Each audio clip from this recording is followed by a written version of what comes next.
Okay, hello everyone. My name is Adam Lippin, the founder, CEO of Hear Me, and myself, as well as Madeline Guinazzo, who is right under Chimeka, who is my co-founder and a Cuddlist, are putting on this workshop jointly for Hear Me listeners as well as Cuddlist practitioners. And I wanted to get right into it. So I'd like to introduce Chimeka. Chimeka Mills is a licensed clinical neuropsychologist at MedStar National Rehab Network, specializing in dementia and traumatic brain injuries. For research interests and publications include various neuropsychological topics and intergenerational trauma and domestic abuse in Black communities. She also speaks to community, educational, and professional groups on mental health and overall well-being. A quick program note, please mute yourself, or Lorraine, if you can please mute everybody. And if you want to just see, if you're seeing everyone and you want to just see Chimeka, please go to the three little dots and you can pin the video. And on that, I'm thrilled to hear this presentation. So all yours, Chimeka. Thank you. Hello, everyone. As you just heard, my name is Dr. Chimeka Mills, and I'm a clinical neuropsychologist in the Washington, D.C. metropolitan area. It's my pleasure to speak to you all today remotely. And we're going to talk about intergenerational trauma, which is a personal topic to me.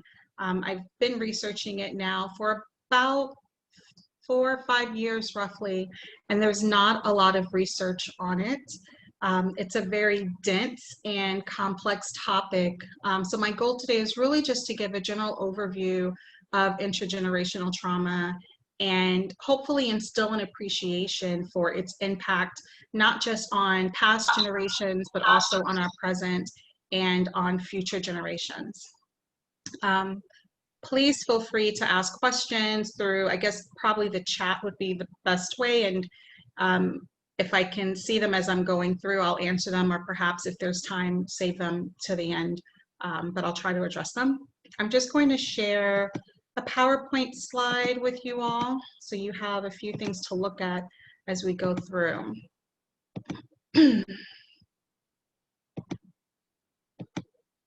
Okay, great. So, as I mentioned, the goal is really just to give an overview because it's such a complex topic, but we'll do that by starting with the definition of intergenerational trauma. It's sometimes referred to as historical trauma, so I might use them interchangeably, but please know I'm talking about the same thing. We'll discuss the 3 phases of intergenerational trauma, current implications, focusing on the individual, the family, and society as a whole. We'll briefly review 3 measures, and I think perhaps most importantly, talk about how to reduce the impact of intergenerational trauma for us now and for future generations.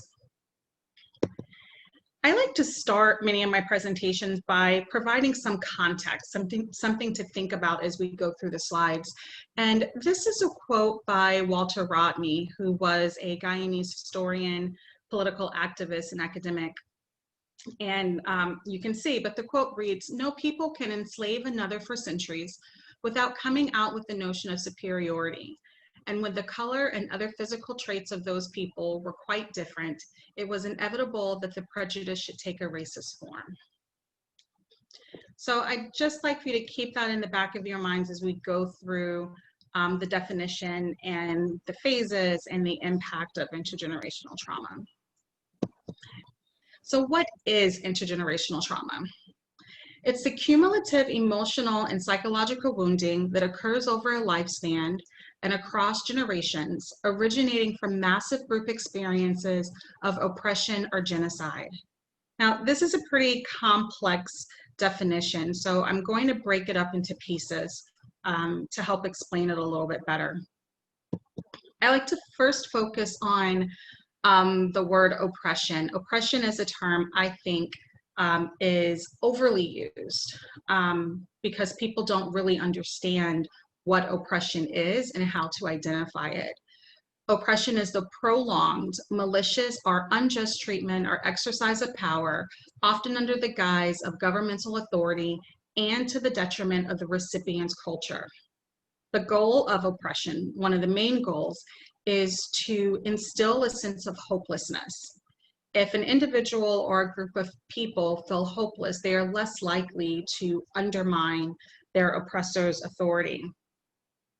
So this is one of the criteria for someone to experience intergenerational trauma. They must come from a culture of origin, that has a history of oppression. And I like to add that that individual or those individuals must identify with that culture. And I think that's important in today's society, because now with everyone doing Ancestry.com or these other companies that can help you figure out your different ancestors, people say they're 2% this, they're 3% that. If that 2% has a history of oppression, does that now mean that person has intergenerational trauma? Not necessarily. They really do have to identify with that culture. The second criteria for intergenerational trauma is that the individual must be living with the effects of trauma exposure that did not directly occur to them, but to their ancestors. So they themselves did not experience the trauma, but their ancestors did. And because of that, they now have negative implications, which is what we'll discuss towards the end. Excuse me. Okay. So who can experience intergenerational trauma? The most widely studied group are the descendants of Holocaust survivors. And I find this actually pretty ironic too, because that in and of itself is an implication of intergenerational trauma. Research is very expensive to do, and researchers apply for grants. The people on the grant review committees have their own research interest, their own goals, their own communities of interest. So for people to be awarded those grants, they have to tailor their research interest to that of people. Because of that, most of research, regardless of the field, when it involves people, involves Europeans or people of European descent. So because of that alone, Holocaust survivors are the most widely studied, specifically with intergenerational trauma. But there are countless other groups globally who also have these shared experiences. Native Americans, enslaved Africans or descendants of, and I have this starred because this is my research area, so the examples that we'll discuss today specifically are from descendants of enslaved Africans, excuse me. But also the genocide killings in Cambodia and Rwanda are just a couple of examples of intergenerational trauma. Okay. So there are three phases of intergenerational trauma. The first phase is that the dominant racial group, actually, let me pause for a second. So because my research focused specifically on African Americans, my research focuses on race, but the oppressed group does not have to be the non-dominant group just because of race. Just a slide ago, I mentioned that descendants of Holocaust survivors are the most widely studied. That had nothing to do with race. So I just want to make that clear. The difference does not necessarily have to be race, although that will be the focus of today's conversation. So the dominant racial group executes mass trauma on non-group members that results in societal, economic, and cultural devastation. And I have this, I'm sorry, I'm used to having a pointer, but I don't have that today. So let me go back up. I have this timeline here because I do want to give just a very brief history of what this trauma looked like, so we can kind of provide a timeline from the beginning of slavery to today. And we'll go through this really quickly. So the starting point of slavery in America is considered to be 1619, when 20 enslaved Africans were brought to Jamestown, Virginia. And I do like to highlight that even though 1619 is considered the starting point, that was not the first time that enslaved Africans were brought to America or to the New World, which then is considered the entire Western Hemisphere. But 1619 is what we generally consider to be the start of slavery in America. During the 1700s alone, it's estimated that 6 to 7 million Africans were enslaved and imported to the New World. This does not include the millions who died en route during the Middle Passage, the transatlantic slave trade. The transatlantic slave trade was abolished in 1808. However, the last reported slave ship to dock in America, specifically in Alabama, was in 1859. So that means 240 years of the transatlantic slave trade. So when we talk about intergenerational trauma, typically most cases are talking about one generation. If you think of World War II, 1 or 2 generations. If you think of Rwanda, that actually happened just over the span of a couple of months. So 1 generation. How many generations are in 240 years? At that time, the average lifespan of an African slave was about 20-22. So that's roughly 11 generations directly experiencing that type of trauma. That doesn't even include to the end of slavery when it was abolished. So 11 generations, trauma on top of trauma on top of trauma. So it was abolished, or I'll say it ended in 1859. At that time, domestic trading and breeding increased. And by 1860, just about a year before the Civil War, the US Census calculated 4 million slaves just living in the South of America. The 13th Amendment that abolished slavery was passed on January 31st, 1865. However, slaves did not know they were free until June 19th, 1865.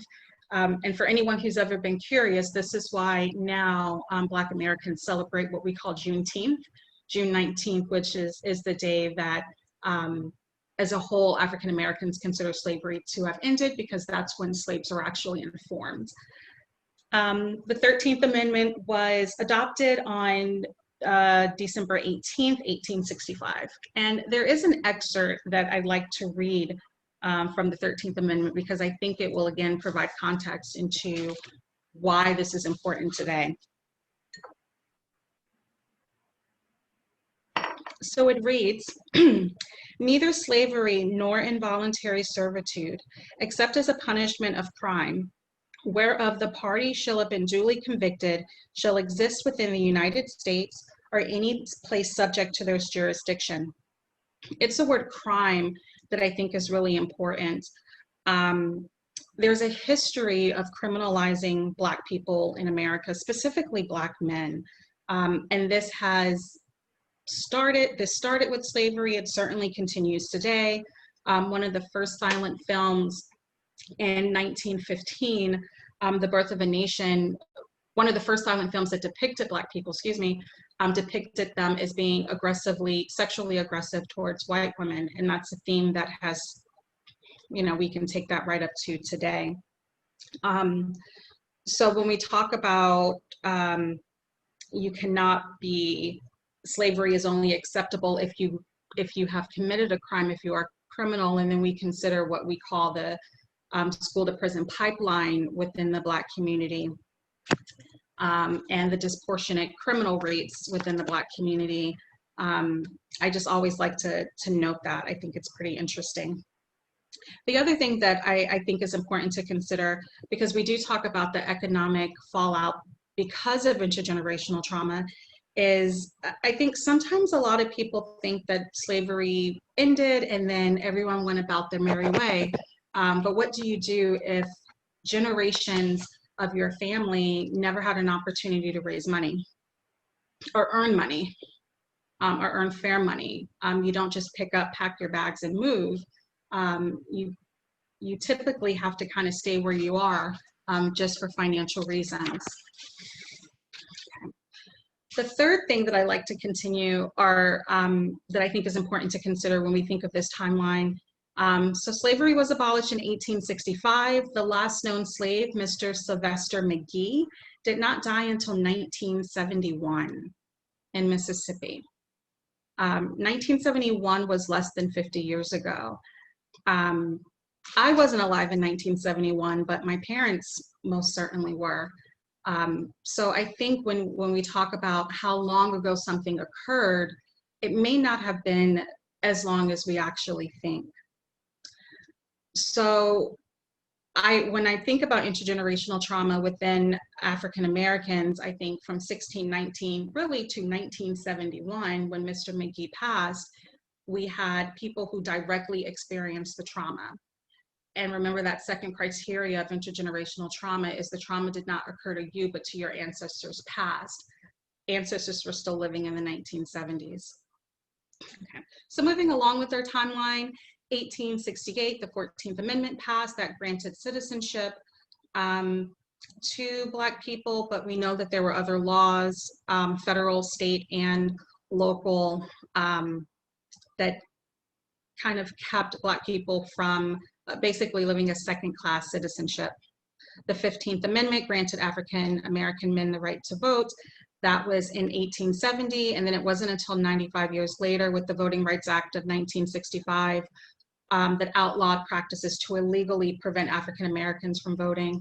But we do know that even though it's illegal to prevent people from voting, there are many creative things that are done now to prevent all minority groups and people of lower economic status from voting. So that's the first phase, mass trauma resulting in societal, economic, and cultural devastation. We'll talk a little bit more about the cultural devastation in the second phase. So the second phase of intergenerational trauma is the minority population at the time of the trauma must have had a psychological response to the trauma that can also manifest in physiological, which is physical, or societal complications. So the response to the trauma. So we call this the slave experience. And the slave experience included, for the most part, immediate loss of self-determination, immediate loss of independence, immediate loss of humanity. They, I should say, were no longer seen as human. And there were a variety of responses to this, primarily centered on survival. And I do say primarily because not everyone chose survival. We do know that during the transatlantic slave, many of those 6 to 7 million who died, many of those people who died out of that 6 to 7 million chose to jump overboard. So not everyone chose to survive, but the primary response was survival. Many feigned compliance. Some tried to achieve a fake sense of power within their own community. So perhaps they were the driver or the person who was in charge of other slaves. That would give them a sense of power, a sense of status within their plantation. The most discussed, or I should say most highlighted reaction response to slavery included slave uprisings, rebellions, revolts. And I think it's important to know that this did not just occur in the South.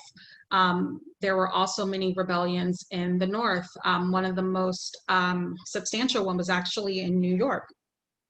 There were also quiet and daily forms of resistance, deliberately working slow, arson, poisoning, abortions. Rape was extremely common at that time. These were considered still ways of rebellion, but not as, I don't want to use the word dramatic, but maybe perhaps as dramatic as a huge uprising.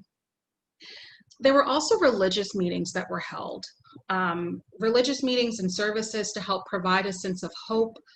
We talked about early on how hopelessness is the goal of the oppressor. So trying to instill hope, trying to provide a sense of support, a sense of family, a sense of community. These meetings were also an opportunity to plan, to share information, to organize. Proverbs, music, dancing, these things were also shared to try to maintain their culture that was stripped away, or people tried to strip away. There's another group and another group of slaves that I don't think is highlighted enough in terms of their slave experience or non-slave experience too, are Africans who lived in the North. We do talk about free men and women abolitionists who worked to protest slavery, who worked to support Blacks, to educate, to provide resources and support, but we don't necessarily talk about slaves who lived in the North. We don't talk about what their psychological experience was like. And although this is not an area that I've studied, I do wonder if there was something akin to survivor's guilt. Whether or not you were a slave living in the North, did people feel some type of guilt? Their life was most likely better than their counterparts who lived in the South. That's a psychological experience that we don't necessarily talk about. In terms of the physiological complications, malnutrition, unsanitary living conditions, I mentioned that the average lifespan of enslaved at that time was about 22. Well, the average lifespan of white men and women was 45, twice as long. And that's not because necessarily of genetics, that's because of the living conditions in which they lived and malnutrition.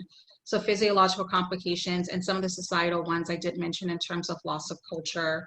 And we'll talk a little bit more about the societal complications in the next slide or two. This third slide moves us into current implications, or not third slide, excuse me, third phase. Subsequent generations are negatively affected by the original trauma due to psychological or environmental variables. So what do people experience now because of the trauma that was endured then? So I have this divided into 3 different components, and I apologize, my dog is now starting to bark. I put her in the back, so hopefully she doesn't share too much in this presentation. But I divided this up into 3: individual, family, and society. But they really shouldn't be separated. What happens to the individual absolutely affects society. What happens to, or absolutely affects the family. What happens to the family or the community manifest into what happens with the society, and that goes back. So that it's really kind of more, I like to look at it as a Venn diagram where individual and family affect each other, family and society affect each other, individuals and society, and then there's a shared circle within the middle. But just for simplicity, we'll separate it. So what are the implications for the individual? So biological. We do know through research that with intergenerational trauma, there are biological factors that are very similar to other trauma-based disorders, such as PTSD. One of the main biological problems with trauma-based disorder, is the nervous system's ability to distinguish between genuine and perceived threats is reduced. So basically that person is living in a chronic state of hyperarousal or hypervigilance. Hypervigilance is basically you are acutely aware of everything in your environment. You are aware of every noise, you're aware of every movement. People will say, you know, they go into a restaurant and there's too much stimulation. Every single sound, they're afraid something's going to happen. So they're on this chronic sense of alert. That's what hypervigilance is. This chronic stress or chronic alert disrupts our body's natural ability to maintain homeostasis or balance. So our body is always trying to be balanced. If we're chronically alert, basically we are now more vulnerable to disease. I won't go through the whole biological process, but we become more vulnerable to disease. Our immune system is no longer able to respond as it should. We're more likely to have cardiovascular or heart health problems. We're more likely to have cerebral vascular problems. That would be like diabetes or hypertension. And we're more prone to have gastrointestinal or metabolic problems as well. I find this interesting because in general, African Americans, we have a higher risk of cerebral vascular issues. So we have a higher risk of hypertension. We have a higher risk of diabetes, of stroke, which increases our mortality rate. And a lot of times it's just automatically attributed to diet, which actually can be traced back to slave times as well. But there's also this biological component that I don't think is considered enough. That biological component is called epigenetic factors. What this means is research has shown that trauma can negatively affect the expression of your genes. And that expression can be transferred to your future generations. So, for example, if someone's father, for instance, has hypertension, I think if you've watched TV, there are commercials that talk about different medications, and there's several commercials that talk about if your family member has hypertension or diabetes, you're more likely to have hypertension or diabetes as well. And this is kind of the same the same type of process that happens. But there's an environmental component too, right? So just because your parent had hypertension doesn't mean you're absolutely going to have it. It's also based on what you eat and how much you exercise. This is also true for trauma disorders as well. So if your parent has anxiety, and their parent had anxiety, through genetic factors alone, you are more likely to have anxiety. But if you have some type of event that happens to you that triggers an anxious response that you don't know how to respond to or adaptively respond to, that environmental factor will now kind of trigger the expression of anxiety. So that's what we talk about when we say nature versus nurture, that really they do work together. I just used anxiety as an example, and I think that's a perfect segue to the psychological outcomes. There's actually not a specific disorder that is associated with intergenerational trauma.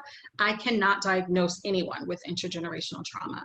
I can characterize it, but to do it in a way that will be accepted, I still don't call it intergenerational trauma or historical trauma. What we tend to do is just kind of treat the symptoms. So we treat the anxiety, we treat the depression. I'll talk about that more a little bit. But even though there's not a specific disorder of intergenerational trauma, we do know that there's a higher risk of developing mental health symptoms and maladaptive coping strategies. And I think the best example of this is actually in Native Americans. They have the highest prevalence of alcoholism when compared to any other American demographic group. And that high rate has been associated with intergenerational trauma. It's been replicated in research. Psychological outcomes are also impacted by level of identity development, exposure to racism, knowledge and awareness of suppression, understanding demeaning experiences from the past, and then having your own. And I was about to say one thing, but I'm going to save that for society. Sorry about that. So those are some of the factors that can affect, that we do see in individuals. When it comes to the family, one of the main problems is the loss of culture. When you have a loss of culture, it can lead to the breakdown of the community, to the breakdown of the family structure. We do see that in intergenerational trauma, there's a higher risk of displacement, involuntary social changes, treacherous living conditions, forced parent-child separations, forced assimilation. And I think what's key to understand here is, even though these are problems that we see today, these are also the exact same things that were happening back in the 1600s, the 1700s, the 1800s. Then it was forced. And now we just kind of see it as a reflection of what happened then. There's also a financial impact that affects both family and society. And I mentioned this a little while ago when I talked about the abolishment of slavery. Well, what happens? You've had 20 generations who have not been able to earn money, 20 generations where they own nothing. Where does that leave you today? So while everyone else has been passing on finances to subsequent generations, you haven't had that opportunity to pass that on. And you can see that reflected today. Within society, also, this is dealing with finances too. You know, we have this term systemic racism. And I think it's pretty controversial. It's come up a lot lately, probably at least as far as I can tell, probably more so in the last couple of years. And again, I think it's probably just not from an understanding. And the word racism is polarizing in many settings. But systemic racism is about what happens within our structure of society.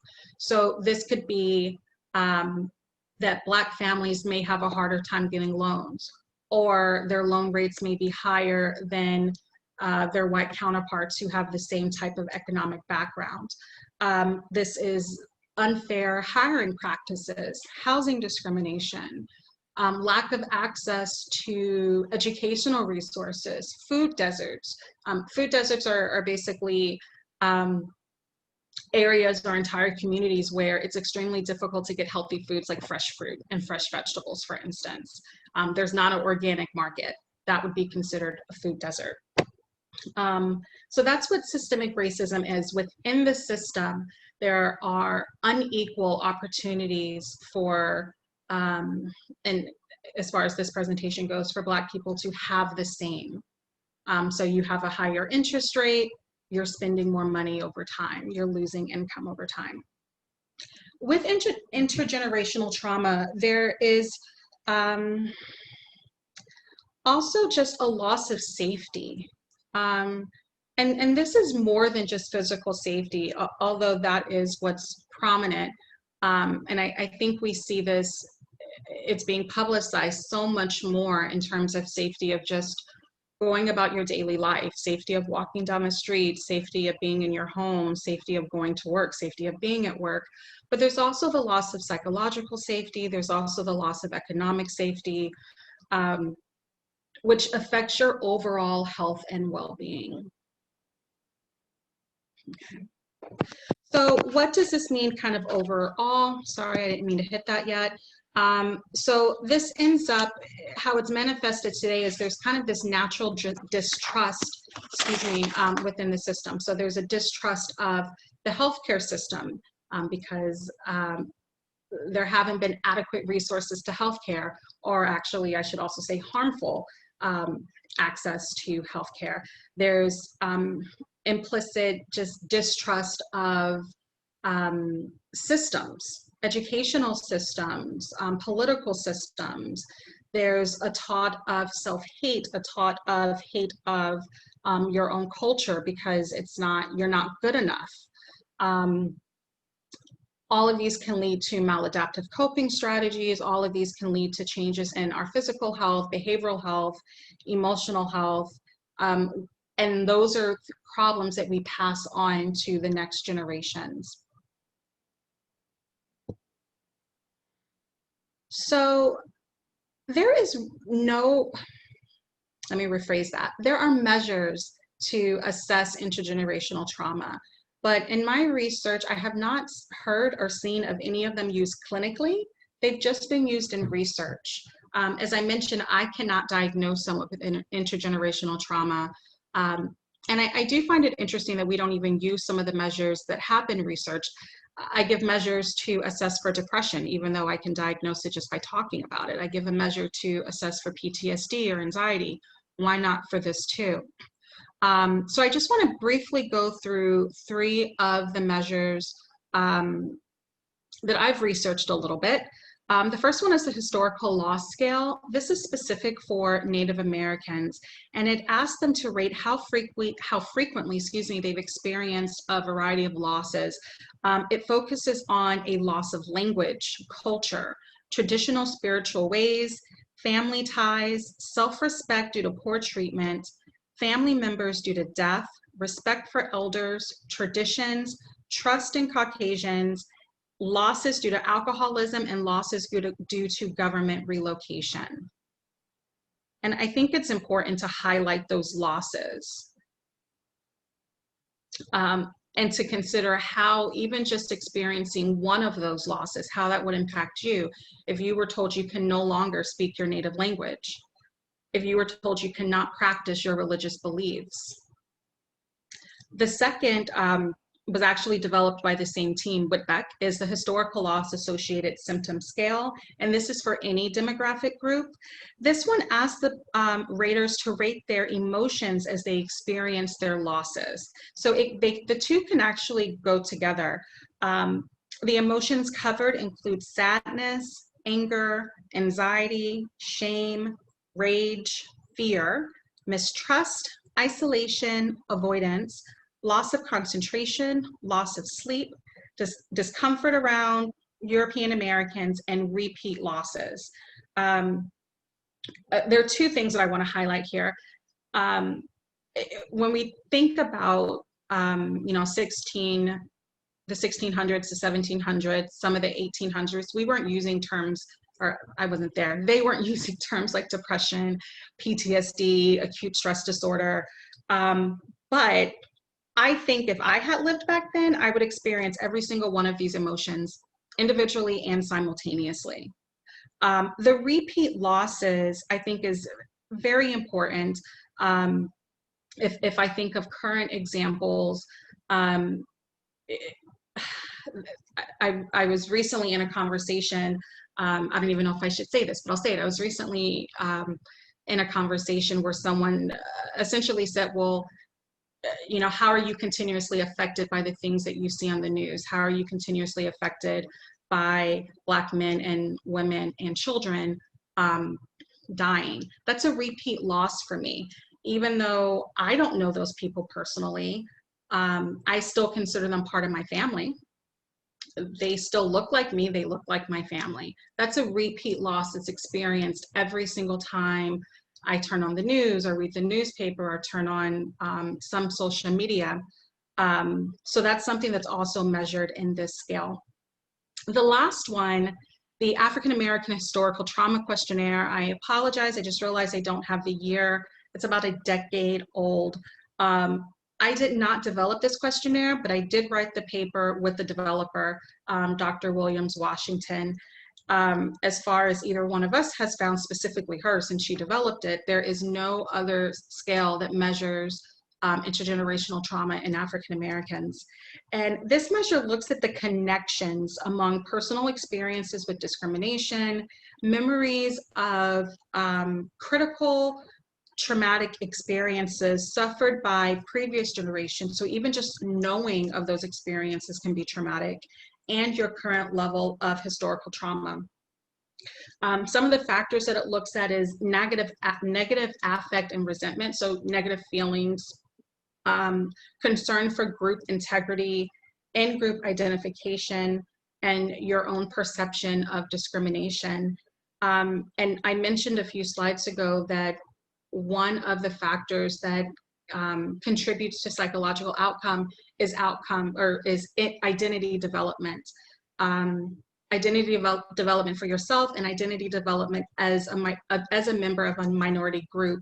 And all of those factors actually go into identity development. Again, I want to highlight these are not used clinically, just in research purposes. Okay. So this is where I think is what is most important and what should really be the focus. What can we do to reduce the impact of intergenerational trauma within ourselves and within for the next generation? As I mentioned, there is no way to diagnose intergenerational trauma, at least legally and ethically. You won't get paid for it. So there is no evidence-based treatment for it. Clinically, we treat the symptoms, as I mentioned. So I might treat the anxiety or the depression or any other trauma symptoms that the person demonstrates. What I do think is just kind of sad is, in my experience working with others clinically, it's not even always considered. They don't consider the history from where the person comes. They may consider the family. You almost actually have to consider the family. But what does that mean within a context of a group? And that's not always considered. But we should, and here's how we make it something that we think about regularly. For the lay person, which is all of us, the average person, we have to be aware of our own biases. all of us have biases. And I think it's really sad that, you know, there are many people who say, I have no biases, I have no stereotypes, I love everyone for every reason. That's not true. I have biases, everyone has biases, both and for our own culture, and both for and against our own culture, and for and against other cultures. And it's important that we recognize that we have them, and think and understand that it's okay to have them. It's not normal, if I can use the word normal, to like everything about everyone. There are stereotypes out there and they have formed our opinions. So let's be aware of them. Research has shown it's more culturally appropriate. It's more appropriate to be culturally aware than to be colorblind. And I have a really great diagram on this in a couple of slides. I think I can probably safely speak for at least most African Americans when I say no one wants to hear I'm colorblind. You see color, you see our color, you see your color, you see everyone's color. Let's acknowledge our differences. And within that, let's acknowledge the greatness and the similarities that we have. But to be colorblind kind of negates the history, it negates who we are, it negates the similarities, it negates the differences. The slide will describe this much better than I can, but research shows that there is more benefit to say, I'm aware of the differences and I appreciate you anyway, than to say I'm colorblind. Address reactions to historical and present race-related injuries. This again goes back to just being aware and being okay being aware and being okay to talk about it. Talking to younger generations, I think, is absolutely key, but is extremely hard to do. It's very difficult to have race conversations. It makes people feel uncomfortable. I think of all races, it makes people feel uncomfortable. It can be a sensitive topic, but by talking to one another and to younger generations is the only way that we can really reduce the impact of it.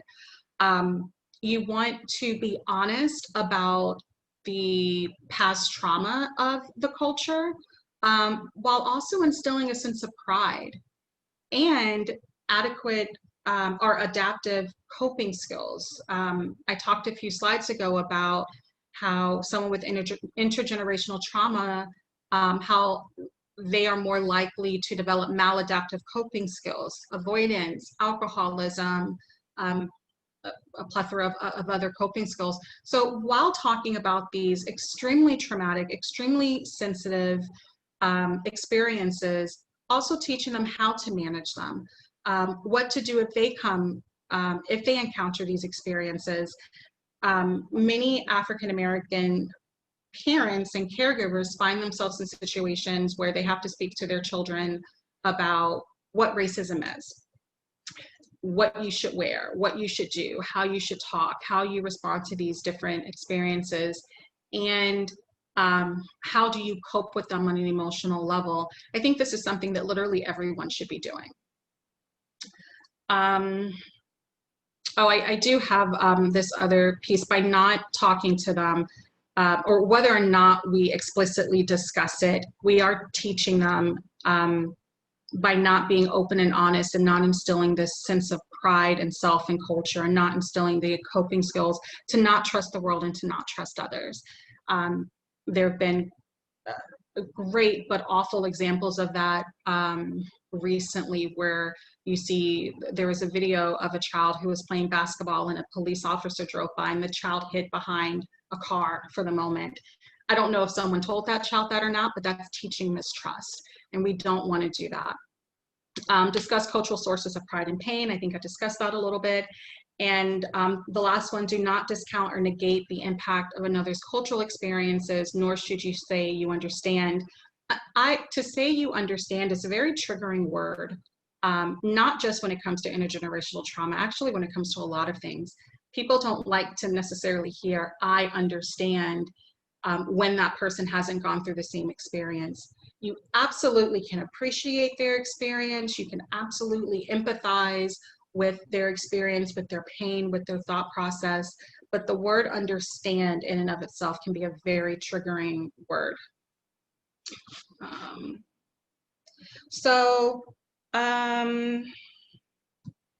I started with the quote, and I like to end with one too. The first one is a quote by Toni Morrison, and to me, she was a literary genius. First African-American woman to win the Nobel Prize in Literature. She wrote on the Black experience, specifically for Black women. Her quote is, "In this country, American means white. Everyone else has to hyphenate." I like to take that a step further and say to be African American is to never be American first. I'm always first seen as Black and second as American. And even someone who has privilege. I'm educated. I come from a two-parent household. I can trace my family back a couple of generations.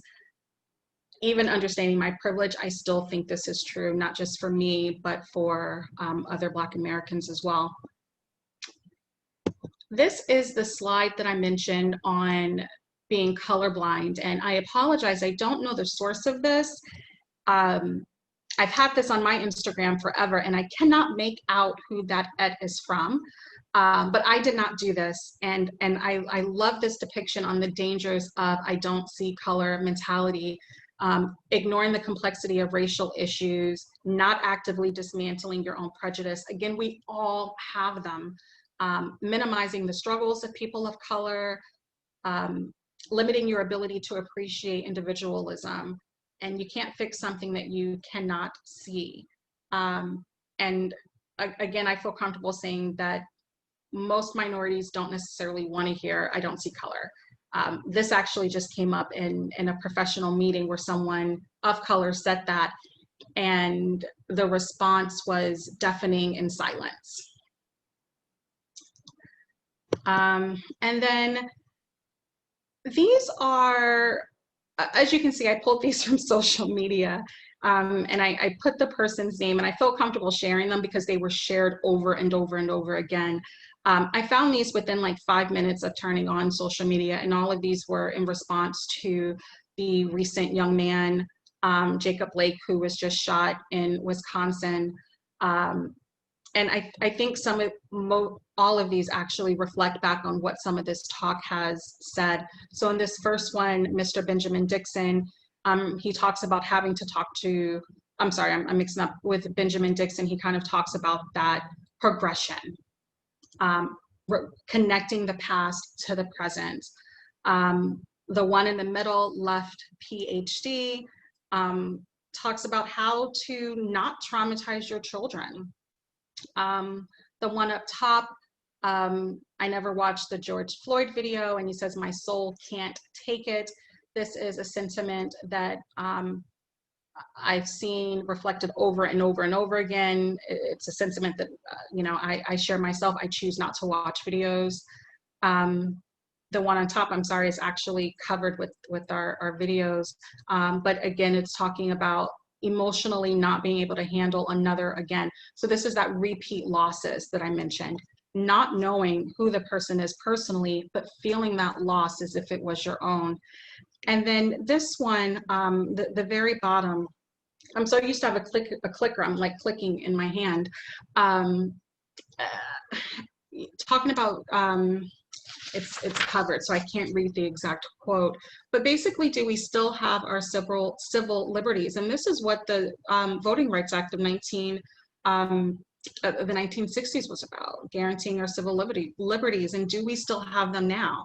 And many people feel that we don't. I think, you know, as I mentioned, intergenerational trauma is an extremely dense and complex topic, and any one of these slides can be a webinar on its own.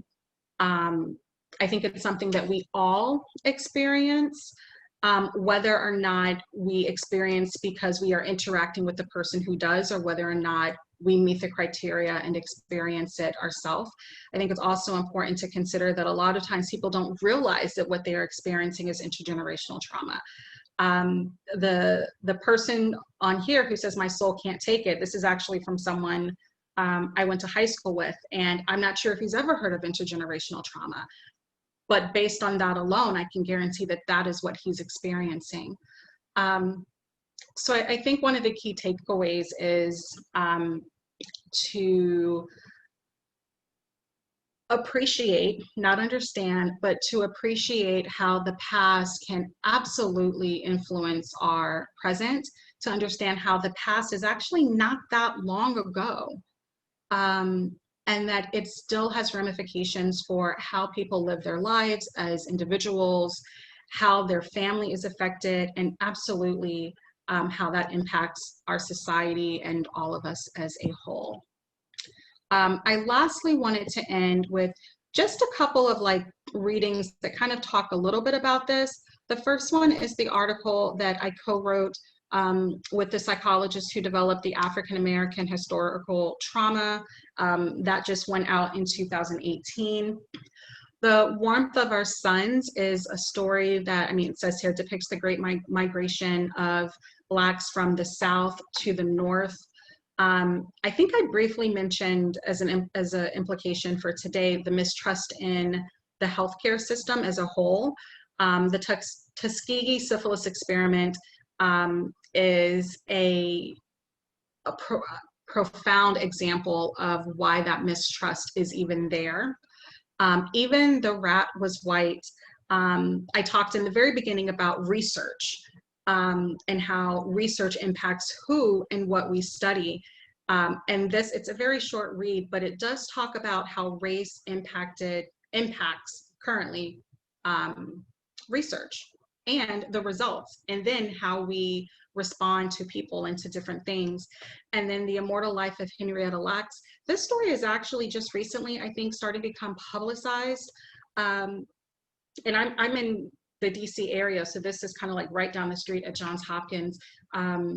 But this discusses Henrietta Lacks, who was a Black woman who went to Johns Hopkins for cancer surgery, and they actually took her stem cells, and that has been the foundation for I mean, I'm not an oncologist, so I don't want to use the wrong terminology, but that has been the foundation for a lot of cancer research.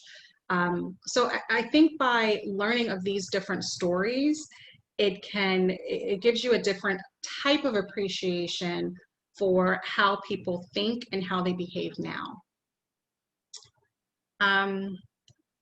So I don't know if there are any questions. I'm going to close the slide so I can see if there are any questions that pop up on chat, or I guess if it's okay, you can just ask and I will. Yes. So just in the interest of time, I want to, first of all, thank you. And I want to, I mean, there's so much to unpack here, and I think all of us that are on this call have been moved in ways that I don't know if we imagine. There's two things so I have one question, and then if there's time, I'd like Madeline Guanazo to ask a question specifically as it relates to Cuddlist practitioners. And the question that I have for you is, so hear me, we have listeners and members in over 60, I think it's 68 countries currently. There are people on this call that I know from India as well as all over the place. And so I guess one thing I would like to say, the thing that you said and then you re-said it again, is like, you don't understand, you can appreciate and empathize. And I think if you could speak for a minute about sort of, as a peer support listener, as someone who is choosing to volunteer, to make themselves available to someone else, to see them, to hear them, to validate them, and to be present for them, cross-culturally. So we're, you know, the members, like I said, we're all over the place. If you have any thoughts that you can share on that. And then before you answer that, I just want to acknowledge someone in the room whose name is Lee Kaylock, who is one of the early people that were involved in Narrative 4. He was a high school teacher in Newton, Connecticut when there was that awful shooting, and he put a program together to connect the high school students who were living in that relatively white affluent town that dealt with that horrific senseless murder with kids from Southside Chicago who live with gun violence. And I just participated in an event with Narrative 4. So everyone like go to Narrative 4. It's called the Story Exchange, where we all had to tell each other's story, particularly as it related to race. So there's a lot of wonderful things happening around this. But if you could just reflect on that, sort of like, as a Hear Me listener who we don't really know the stories that people are coming from, is there, you know, what's a piece of advice or two you could perhaps offer to our Hear Me listeners? Yeah, no, I think that's a great question. I think the first thing is to be comfortable in asking, what culture does the person originate from? How do they define their own culture? And I know this is a little bit different context, but as a psychologist, when I'm working with someone of a different culture or ethnicity, I do ask, are you okay with that? I don't assume that the person is not. I don't know what experiences they're coming from. And, you know, to be comfortable that the person may say, no, I'm not okay with that. And to know that that is not a reflection on you as a person, but on their own experiences. It can be very disheartening. And I say that from personal experience. It can be very disheartening for someone to say, no, I'm not comfortable that you're of a different culture, or, you know, knowing that they're coming in with their own biases, just as you're coming in with that own biases. So to not take that personally, if they say that, but I think it opens up when someone says, hey, I recognize we're coming from different backgrounds. This is my background. What's yours? Are you okay? Can we talk anyway? Just as humans, we do have shared experiences. And I think by acknowledging those differences up front and still saying, we can still talk, we can still share. I think for most people, at least my own anecdotal experience, people are comfortable with that. But on the chance that you have that one or two who isn't, not internalizing that, not taking it personal, knowing that that's their experience, and then moving on with your next caller. Thank you. Madeline, do you have a question as it relates to Cuddlist practitioners? Thank you. Really, I think that last one kind of hit it. I kind of highlighted the section where you said, don't be afraid to ask if cultural differences matter. You said a lot of useful things about acknowledging the impact or being honest about it, also instilling pride. These are great. How do you, so even asking, how do you define your own culture? That's a great one. Do you mean, are you okay with that as a follow-up question? Kind of like, how do you feel about that? I mean, it doesn't necessarily have to be so formal. Sometimes, you know, being direct is great, but I think just by saying, you know, hey, who are you? What's important to you? That general, in that initial conversation, those types of things come out. If someone says, well, I'm from, you know, name your city, you can say, oh, well, tell me a little bit about that. What do I need to know who you are? What's important to you? And I think we do that a lot just in everyday conversation, but we don't do it intentionally. So it's kind of glossed over, and we miss that about the person. We miss what's important to them because we just kind of, you know, get through that initial introduction. But I think it can happen organically. Yeah. And this is just, you know, for all practitioners who are going through a screening process to use, you know, on a regular basis. And I especially just want to highlight what you just said about, this is my background, what's yours, really acknowledging those differences and giving that permission to have the differences and connect and talk. Right. Communicating through them. I want to just take a moment to introduce you to Lee. And Lee, if you can give like a quick sort of plug on Narrative 4, specifically the work that you do. And we have a group of people here that are choosing to be available for other people. They're really receptive, and I think your organization is so wonderful. I'd like Shameka as well as everyone to sort of hear about it. So feel free to, you got the floor for a minute. Oh, thank you so much, Adam. And Shameka, this has been amazing. Thanks. Thank you. Nice to meet you. Yeah, nice to meet you too, and everybody else. So, yeah, we're an organization that's about 8 years old. We foster empathy between people. So we bring folks together from very different backgrounds, intergenerational, interracial, different socioeconomic backgrounds, and they have to take on each other's stories. So it's not just you're not just telling your own story. We bring people to a space, and then they take on their partner's story and tell it in the first person as if it's their own. So obviously that brings with it a lot of complex issues, right? Much to what you've been speaking to. And we just finished a huge project on, well, I say finished, it was the first that we've done on race and identity as a specific theme that we brought people together. And it was, you know, it was very profound, but it's, you know, it's difficult when, you know, there's power in a room, privilege in a room, right? There's different things happening at all times. So, but we are happy to work with anyone, and happy to be working with Adam and the Hear Me crew. A lot of the listeners are having the same questions as our facilitators who have to manage that emotional space. and it's tough right now. The conversations and the stories are tough, you know.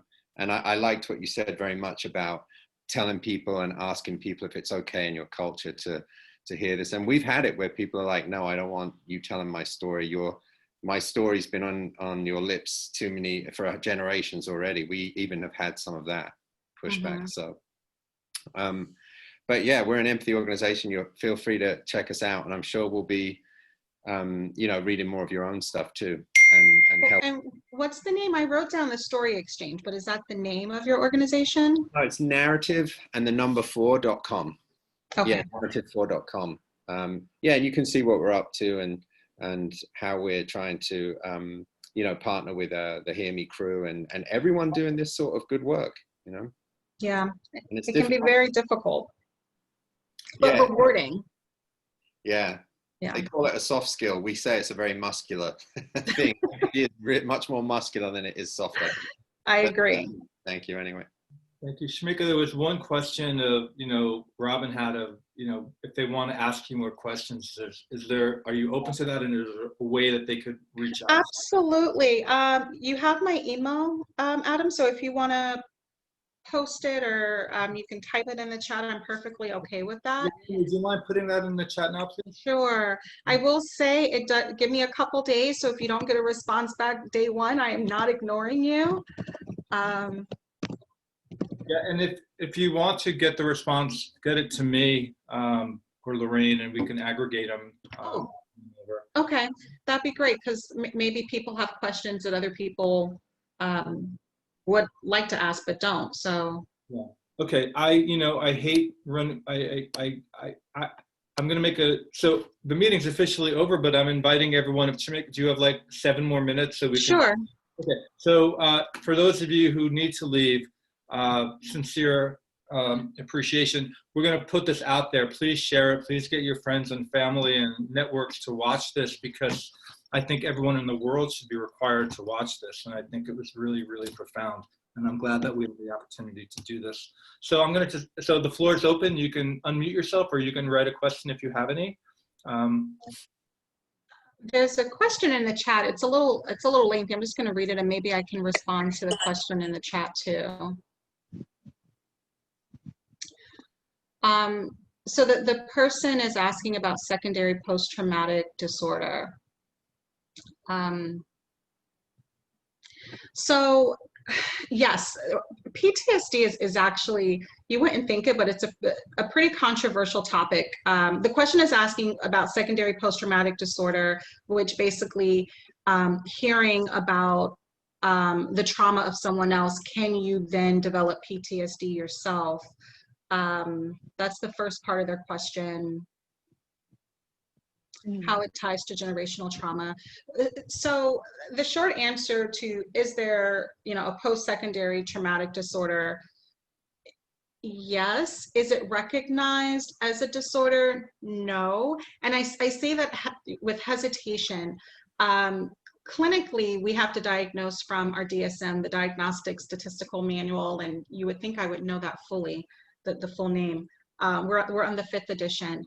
But we do recognize that repeatedly hearing, and I do want to emphasize that stories, traumatic stories of other people can elicit symptoms of stress within the listener. Do we diagnose that as such? No. To be diagnosed with PTSD, you have to have experienced a life-threatening situation yourself, but you can absolutely experience stress-related symptoms because of that. We tell people many times to monitor how often with COVID-19, monitor how often you watch the news, monitor how often you're on social media to try to reduce some of those symptoms that a person can have. So yes, it's kind of possible, but clinically, no. We just couldn't diagnose it, but you can absolutely exhibit symptoms of stress from repeatedly hearing someone else's story. As a psychologist, we kind of talk about that all the time, how to make sure that we don't take on some of those trauma stories that we hear. And it's kind of essentially, I hope I'm answering your question, but that's kind of essentially the same thing. Does anyone from that's not in the US that maybe has a different experience as it relates to race have a comment or a question? You can type it or unmute yourself if you want.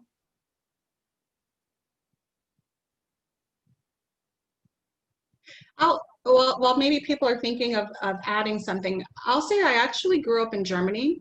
My father was a career soldier in the army, so I did not live in the United States until I was about 14, 15. And my experiences with race personally were very different living in Europe versus when I came to the United States. And it was quite a transition because of that. I spent all of my summers in the United States, but it wasn't until I was here full time that I felt I started to really experience racism as a person. And I was in the security of a military base pretty much all the time. I don't know if that had anything to do with it. But I would be interested if anyone has any comments on that living currently in another country.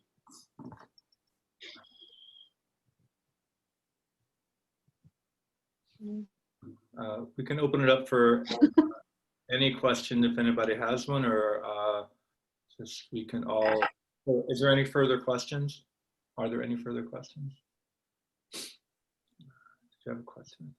1 second. Just give it a second.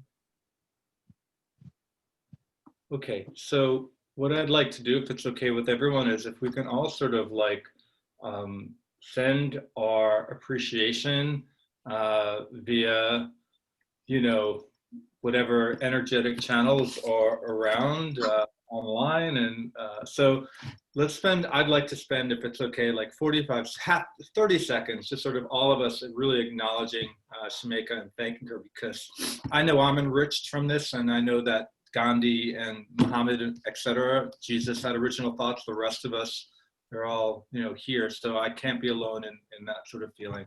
So thank you very much.